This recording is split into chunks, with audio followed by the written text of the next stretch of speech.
Buen día, bienvenidos a Comentarios al Evangelio del Domingo, en esta ocasión celebrando el 32º domingo del tiempo ordinario del ciclo B del año litúrgico en el que estamos leyendo el Evangelio de San Marcos. En esta ocasión escucharemos un trozo del capítulo 12, versículos 41 al 44. El texto dice lo siguiente: En aquel tiempo Jesús estaba sentado frente a las alcancías del templo mirando cómo la gente echaba allí sus monedas. Muchos ricos daban en abundancia. En eso se acercó una viuda pobre y echó 2 moneditas de muy poco valor. Llamando entonces a sus discípulos, Jesús les dijo: Yo les aseguro que esa pobre viuda ha echado en alcancía más que todos, porque los demás han echado de lo que les sobraba, pero esta en su pobreza ha echado todo lo que tenía para vivir. Palabra del Señor. Gloria a ti, Señor Jesús. Estimados hermanos, nos encontramos en los últimos domingos del tiempo ordinario, a punto de concluir el año litúrgico. ¿Y esto por qué es importante decirlo? Porque estamos ya en los últimos días de la vida pública de Jesús. Es importante subrayarlo precisamente para que entendamos el contexto del pasaje que hemos escuchado. Jesús se encuentra en Jerusalén, por eso está en el templo. Jesús habitualmente no desarrolla su ministerio en las ciudades, no desarrolla su ministerio en Jerusalén, sino fuera de estas ciudades. Jesús desarrollaba un ministerio rural, entre los poblados, de casa en casa, entre los caseríos, en pequeños pueblos, pero ahora está en Jerusalén. Y dice el Evangelio que Jesús estaba sentado frente a las alcancías del templo, mirando cómo la gente echaba allí sus monedas. ¿Por qué Jesús se encontraba allí? Jesús va a leccionar a sus discípulos con lo que va a suceder allí. Jesús está mirando, porque sabe que en las alcancías del templo suceden cosas muy importantes, es decir, que revelan el corazón. ¿Por qué había alcancías en el templo? Generalmente en el culto que se desarrollaba en el templo, no es que se pasara la canasta como pasa ahora en la celebración de la Eucaristía para pedir limosna. La gente colocaba sus ofrendas en las alcancías. Esta era la forma de contribuir al culto que se desarrollaba en el templo, era la forma de darle a Dios lo que uno creía oportuno. Esto es muy importante tenerlo presente. Ahora, es importante subrayar que en eso se acercó una viuda pobre, dice el Evangelio, y echó 2 moneditas de muy poco valor. 2 céntimos, dicen algunas versiones. En realidad, dice el texto original que echó una cuarta parte de las 2 leptons, las monedas más pequeñitas. Para que tengamos una idea de cuánto echó la viuda, con 8 monedas de estas, con 8 leptons, se compraba una barra de pan. Quiere decir que ya ha echado lo más mínimo e insignificante. Pero Jesús, llamando a sus discípulos, les dijo: Yo les aseguro que esa pobre viuda ha echado en la alcancía más que todos. Los ricos echaban y echaban grandes cantidades. Se escuchaban las monedas cuando caían en la alcancía, porque en aquel entonces no había billetes. Y por tanto las monedas, mientras más grandes, más ruido hacían.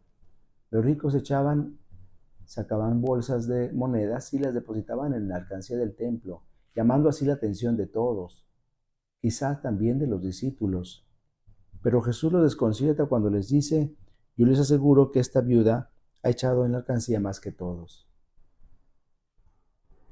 Jesús no era bueno para las matemáticas, podríamos pensar. ¿Cómo es posible que esta viuda que echó tan poco haya echado más que todos?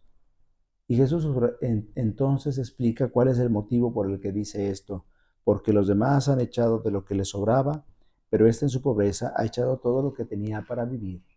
Un acto de fe, un acto de generosidad. Y la viuda pobre aparece aquí como un modelo a imitar en nuestra relación con Dios. Darle todo a Dios como hace la viuda pobre. Desprendernos de todo lo que tenemos para entregárselo a Dios. La viuda pobre aparece aquí como un modelo de confianza, confianza absoluta en la providencia. No tiene más para vivir y sin embargo pone todo en la alcancía. Es decir, incluso antes que su propio alimento, antes que su propia supervivencia, está para ella el darle culto a Dios.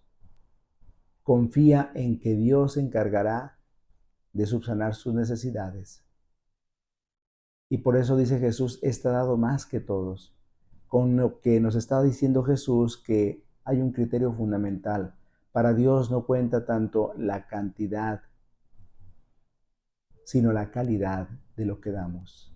No es tanto el criterio cuantitativo, sino cualitativo el que califica nuestras ofrendas.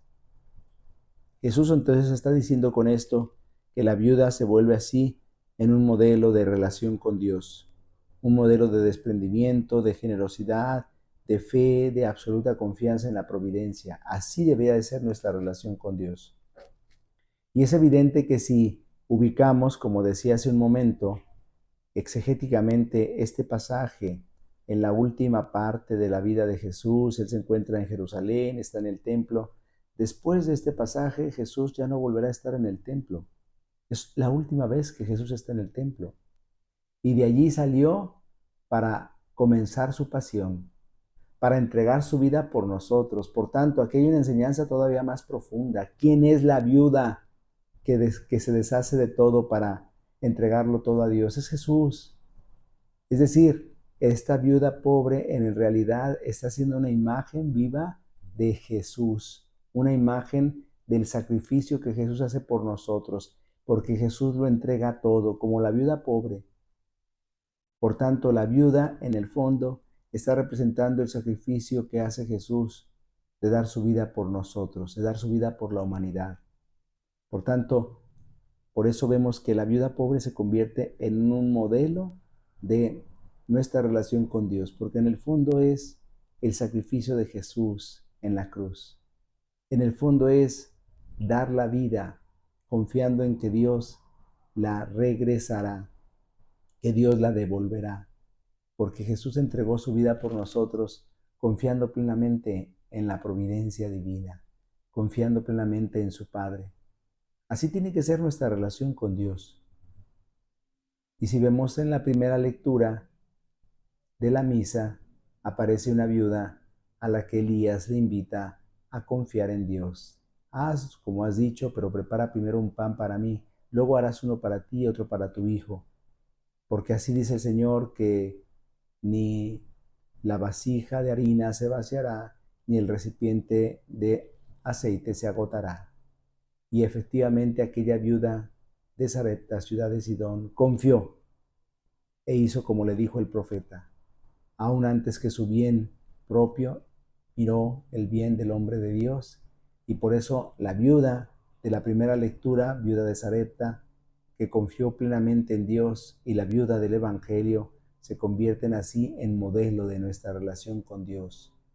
Ser capaces de entregarle todo a Dios, de entregarle nuestra vida entera, de entregarle todos nuestros bienes. Finalmente, esto es lo que nos hará agradables a los ojos de Dios, que confiemos plenamente en la providencia, que nos abandonemos absolutamente en la providencia divina, que pongamos nuestra fe en el Señor, que confiemos plenamente en Él, y el Señor nunca se deja ganar en generosidad. Él nos dará mucho más de aquello que nosotros le damos. El Señor esté con ustedes. La bendición de Dios Todopoderoso, Padre, Hijo y Espíritu Santo, descienda sobre ustedes y les acompañe siempre. Si Dios lo permite, nos vemos la próxima semana. Que pasen un feliz día del Señor.